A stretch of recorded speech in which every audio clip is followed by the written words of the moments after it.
Axel Rudakubana. Is he a product of systemic racism and neglect? Axel Rudakubana's story is not just about one crime. It is about a lifetime of institutional neglect, systemic racism, and societal double standards. At just 17 years old, Axel's actions have left 4 families shattered, but this tragedy did not happen in isolation. It is the predictable result of a system that has failed black children for generations, a system that creates the very outcomes it claims to prevent. A school system that targets black boys. From the beginning, Axel's needs were misunderstood and mishandled. As one of only few black children in his class, he likely experienced racial isolation and cultural alienation.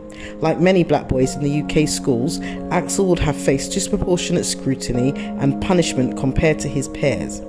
Data from the UK Department of Education shows black boys are 4 times more likely to be permanently excluded from school. 47% of permanently excluded children come from disadvantaged backgrounds, a figure disproportionately made up of black children. Exclusion is not just a punishment, it is a gateway to isolation, criminalization, and ultimately the school-to-prison pipeline.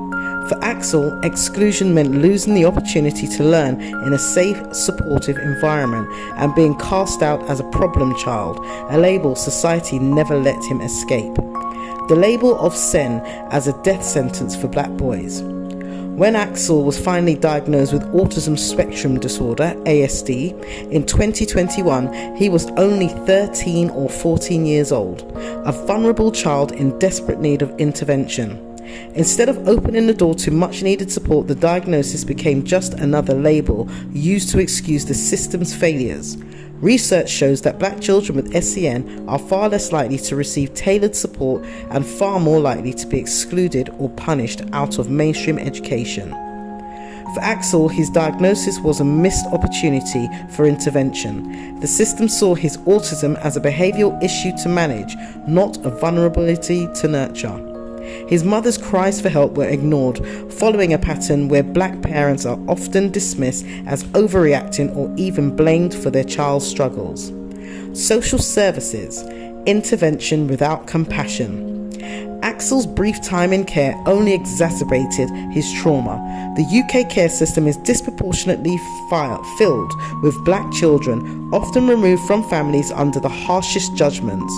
Studies show that black families are more likely to face punitive interventions from social services rather than support or mediation. Axel's placement in care would have reinforced his sense of abandonment and deepened his mental health challenges. Social services failed to act compassionately, treating him as a case number instead of a child in crisis. The system doesn't just fail black children, it actively harms them. Criminalization over rehabilitation. Axel's behavior escalated because the system criminalized his cries for help rather than addressing the root causes. His referral to the PREVENT program, which should have been an opportunity of intervention, was dismissed because he didn't fit their narrow ideological criteria. This highlights a glaring flaw in the program. It is reactive, not preventative. Rather than understanding the deeper context of Axel's struggles, the system treated him as a ticking time bomb. This approach, viewing black boys as threats rather than children, denied him the opportunity to receive the care, therapy, and guidance he so desperately needed. The media's role in dehumanization. After the tragedy, Axel was immediately dehumanized by the media. Misinformation spread falsely claiming he was a Muslim asylum seeker, fueling Islamophobic riots and attacks. This narrative not only scapegoated marginalized communities, but also erased Axel's humanity, framing him as a monster rather than a broken child, failed at every stage of his life. Contrast this with how white perpetrators of similar crimes are treated. Their actions are often attributed to troubled upbringings or mental health struggles, with endless speculation about how they were let down by society. Axel received no such compassion. Society's message was clear: black children are disposable. The double standards of society. Axel's case forces us to confront a brutal truth. When black families ask for help, they are ignored.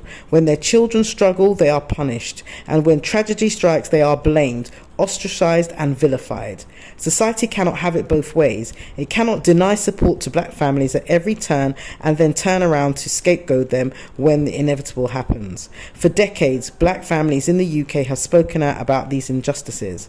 The over-policing of black children in schools, the failure of mental health services to support black youth, the harsh judgments of social services that tear black families apart, the disproportionate imprisonment of black boys who were abandoned by the education system.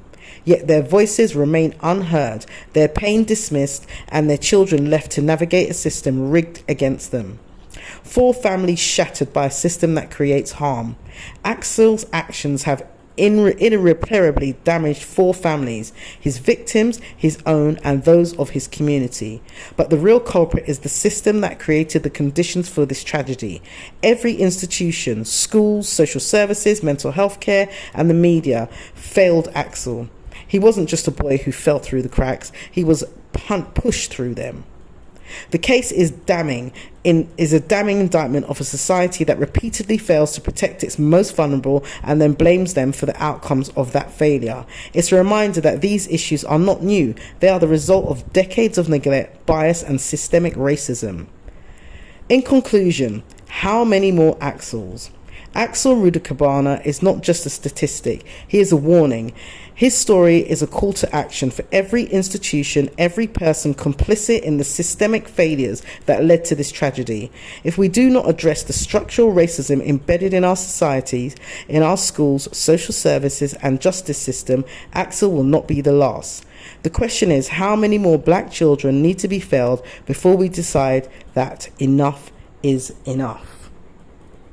How will we challenge and tackle the schools to prison pipeline?